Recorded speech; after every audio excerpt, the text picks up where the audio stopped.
सर्वेभ्यो नमो नमः। आज सिखों के 10वें गुरु खालसा पंथ के संस्थापक श्री गुरु गोविंद सिंह जी की जयंती पर उन्हें सत सत नमन। आज उनकी जयंती पर संक्षिप्त रूप में थोड़ी जानकारी मैं आप लोगों को देना चाहता हूँ। गुरु गोविंद सिंह जी का जन्म 22 दिसंबर 1666 1666 को बिहार की राजधानी पटना में हुआ था।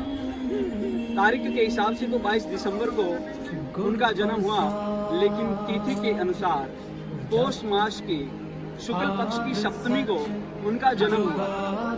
तिथि हर बार चेंज हो जाती है, बदल जाती है।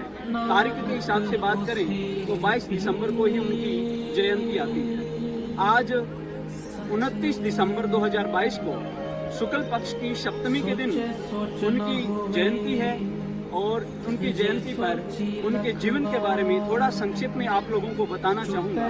उनका जीवन कितना साहस भरा रहा, कितनी कठिनाइयों से गुजरे। उन्होंने अपने धर्म की रक्षा के लिए, हिंदुओं की रक्षा के लिए अपने पूरे परिवार का बलिदान कर दिया। अपने 4 साहिबजादों का बलिदान कर दिया।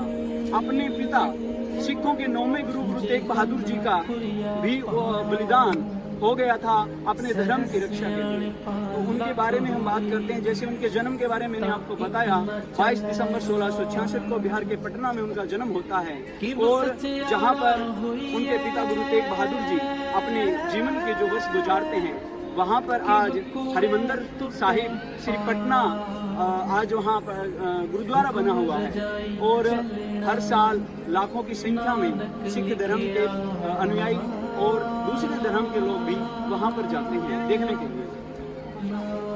और मैं बताता हूँ कि आप यहाँ पर भारत के अंदर उस समय ऐसी स्थिति थी कि मुसलमान लोग हिंदुओं को जबरदस्ती मुसलमान बना रहे थे और कश्मीर के अंदर कश्मीरी पंडितों का जो जिक्र आता है कि जिनको कश्मीर से निकालकर दिल्ली भेज दिया गया था, उन कश्मीरी पंडितों के ऊपर जब जबरदस्ती वो अपना धर्म, अपना मजहब थोप रहे थे, उस समय कश्मीरी पंडित सहायता मांगने के लिए गुरु तेग बहादुर जी के पास आते हैं। उसमें गुरु गोविंद सिंह जी की अवस्था जो होती है, उनकी जो आयु होती है मात्र 9 वर्ष होती है।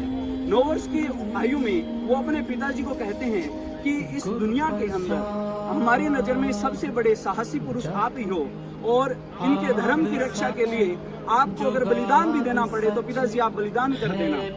और सन 1675 के अंदर दिल्ली के चांदनी चौक में गुरु तेग बहादुर जी हिंदू पंडितों की रक्षा करते हुए अपना शीश कटवा देते हैं। चांदनी चौक पर औरंगजेब सार्वजनिक रूप से उनका शीश काट देते हैं। 1676 में गुरु तेग बहादुर जी के जाने के बाद गुरु गोविंद सिंह जी को 10वें गुरु घोषित कर दिया जाता है। सिख धर्म का 10वां गुरु उनको घोषित कर जाता है। उस समय उनकी आयु मात्र 10 वर्ष की थी। वह बहुत ही साहसी थे, बहुत ही हर कार्य में इतने निपुण थे, घुड़सवारी करते थे, पढ़ने लिखने में बहुत होशियार थे। 3 भाषाओं का ज्ञान उनको था, संस्कृत, हिंदी और फारसी भाषाओं का उन्होंने बहुत ज़्यादा अध्ययन किया था। उसके बाद उन्होंने अपनी सेना बनाई। 1699 के अंदर वो खालसा पंथ की स्थापना करते हैं। इस बीच उनका विवाह भी हो जाता है, उनके 4 पुत्र होते हैं और खालसा पंथ की स्थापना होने के बाद उनके परिवार के ऊपर बहुत सारे कष्ट आ जाते हैं। पंजाब के अंदर आनंदपुर साहिब जो आज गुरुद्वारा बना हुआ है, वहाँ पर आनंदपुर किला हुआ करता था, जहाँ पर गुरु गोविंद सिंह जी और उनका परिवार रहा करता था। औरंगजेब ने कहा कि अगर आप ये किला खाली कर दो तो मैं आप लोगों को और हिंदुओं को छोड़ दूंगा। हालांकि पता था गुरु गोविंद सिंह जी को कि औरंगजेब ऐसा नहीं करेगा। उसके बावजूद भी उन्होंने किले को छोड़ दिया। किले को छोड़ते ही उनके ऊपर आक्रमण कर दिया गया मुगलों के द्वारा।